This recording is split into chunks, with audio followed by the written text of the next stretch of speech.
La presse, bienvenue dans votre émission interactive qui vous parvient, vous le savez, tous les dimanches à 13h en temps universel à partir de notre maison de la radio 6 à Koza.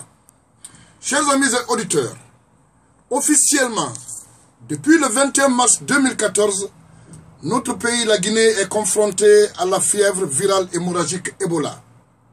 Une maladie très contagieuse qui peut tuer et qui se manifeste principalement par une forte fièvre, des maux de tête, des vomissements, des diarrhées et parfois des saignements. L'ampleur de la maladie est aujourd'hui transfrontalière. L'Afrique de l'Ouest paye le lourd tribut. On compte aujourd'hui plus de 500 morts en Guinée et 2500 pour la sous-région, c'est-à-dire la Guinée, la Sierra Leone, le Nigeria et le Libéria, pays le plus touché. La vitesse de propagation de la maladie et son côté dévastateur ont frappé de plein fouet notre économie et créé une certaine psychose et un isolement du pays. Les autorités, conscientes du danger qu'elles représentent, ont décrété un état d'urgence sanitaire et mobilisé toutes les ressources possibles pour venir à bout de cette maladie. La communauté internationale, les amis de la Guinée, s'impliquent dans la bataille. Mais comment se contenter de l'aide extérieure sans explorer à l'interne des pistes et des solutions salvatrices? Comment entreprendre et mener cette lutte sans l'implication de la jeunesse bras valide de la nation? C'est assurément la grande motivation des autorités en charge de la jeunesse, comme pour reconnaître la véracité de cette maxime qui dit « Comme aide-toi, le ciel t'aidera ».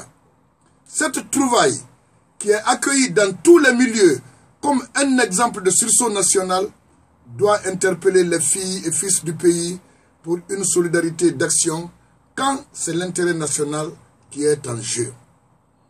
La démonstration d'élan de solidarité, de volonté de combat et de courage dans l'action du ministère de la Jeunesse et de l'Emploi jeune, en mobilisant 2100 jeunes à Conakry et dans un esprit de simple volontariat pour faire de la sensibilisation une arme fatale contre Ebola, élucide on ne peut mieux la vision transversale de ce département qui se met, il faut le dire, en droite ligne dans la posture d'une institution de mission au regard même de plusieurs actes posés en moins de 10 mois de gestion.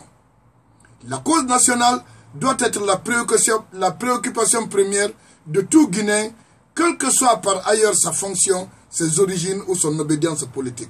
En tout cas, le puissant mot d'ordre, non à Ebola, non à la psychose et non à l'isolement de la Guinée par le département de la jeunesse, sonne aujourd'hui dans les oreilles des citoyens comme des messages forts qui galvanisent et exhortent dans le combat contre ce qu'il convient d'appeler aujourd'hui le mal commun, et comme un glas de Ebola en Guinée et dans le monde.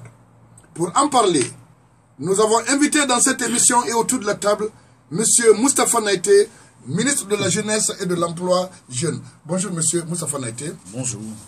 Régie technique, Sam Malik Kamara.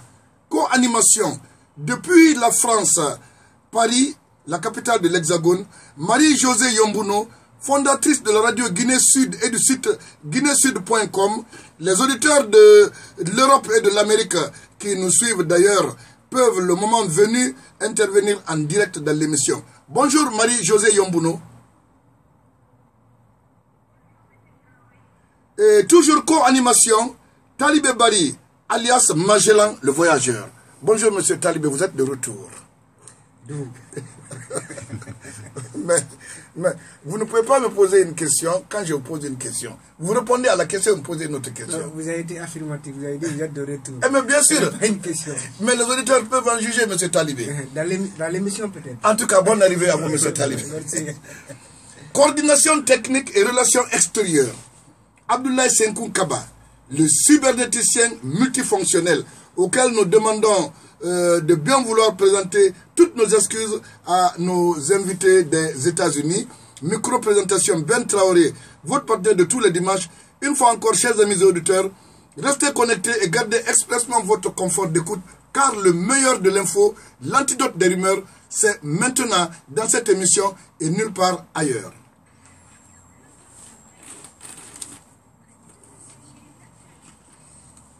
Alors, monsieur le ministre, je vais oublier de le dire que cette émission est associée au grand site qui est déjà sur le marché Guinée Matin. Alors, pour ceux qui veulent, en tout cas, après une certaine heure, verront cette émission affichée, et parce que nous sommes en parfaite harmonie et en parfaite collaboration avec Guinée Matin. Alors, de nous vous parlez. Bien sûr, bien sûr. On n'a pas besoin de le dire. Pas du tout, pas du tout. Bonne image de ce site. En tout cas, monsieur le ministre, nous allons droit au but parce que beaucoup d'auditeurs vous attendent de par le monde et à Conakry ici. Et Ebola est un mal pour toute l'humanité, ce n'est pas pour la Guinée.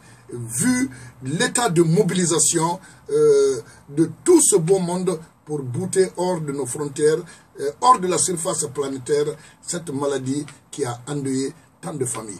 En tant que Guinéen, pas en tant que ministre, en tant que Guinéen, alors quels sont vos sentiments, votre perception par rapport à l'arrivée de cette maladie en République de Guinée?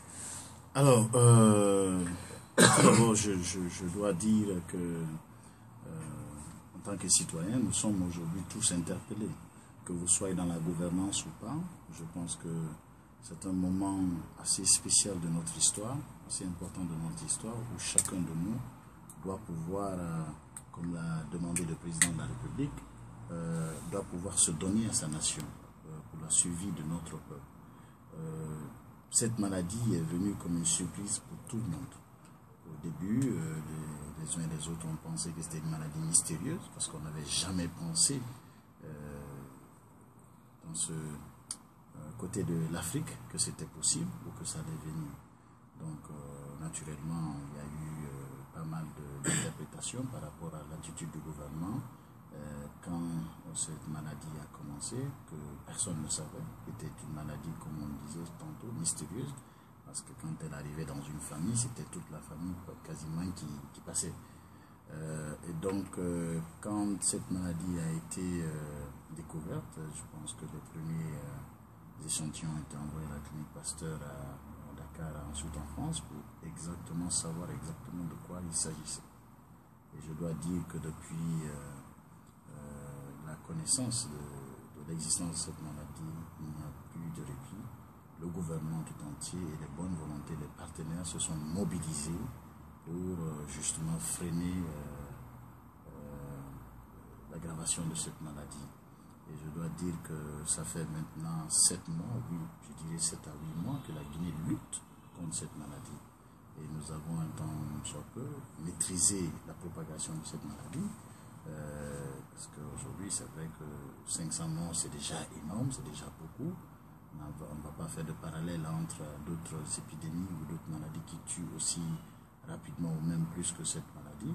Mais je dois dire que les efforts des uns et des autres, des Guinéens dans leur ensemble, est à saluer, est à encourager aujourd'hui.